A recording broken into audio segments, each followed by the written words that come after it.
Muling ang ipinakita ng mga Pilipino ang pagkakaisa para sa isang layunin sa Million People March sa Luneta kahapon. Pero sa pagkakataong ito, hindi pagkontra sa iisang personalidad ang isinigaw, kundi ang pagtuligsa sa irregularidad sa paggamit ng kaba ng bayan.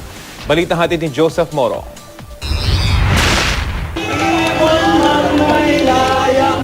Dahil sa mga tagpong nasaksihan sa Million People March sa Luneta, hindi na iwasan ng marami na maalala ang pagkakaisa ng mga Pilipino sa EDSA. Una, noong 1986, sa 2 beses pang muli noong 2001. Si Sister Aura Simon, isa sa mga dumalo sa 1986 People Power Revolution, nagbalik lansangan. May passion kasi noon, kasi isa yung gusto nating patalsikin noon. At yun nga ay gusto nating magkaroon ng pagbabago. Pero hindi tulad noon ang pagtitipon na hindi pagkontra sa sino mang personalidad. Walang pinapatalsik na Marcos o Erap o Gloria. Ang binabatikos at hinihiling na mabasura ang sistema ng paggamit ng pork barrel na naaabuso para makarating umano sa bulsa ng iilan ang pondo ng gobyerno.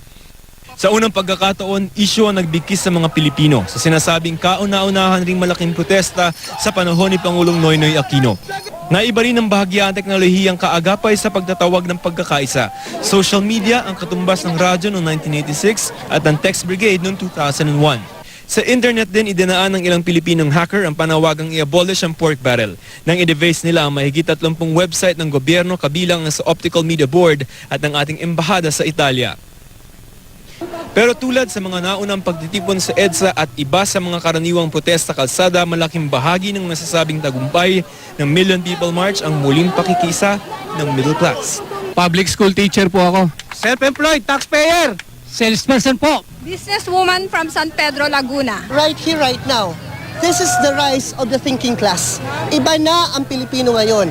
You may fool us once too many, really, but you cannot fool us anymore.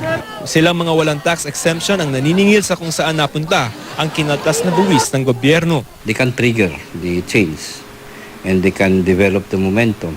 Magandang bagay pero sana raw hindi minsan ang lamang. Yan ang problem ng middle class actually. Kaya nga usually hindi tahimik yan politically kasi napaka self-centered. Joseph Morong, GMA News.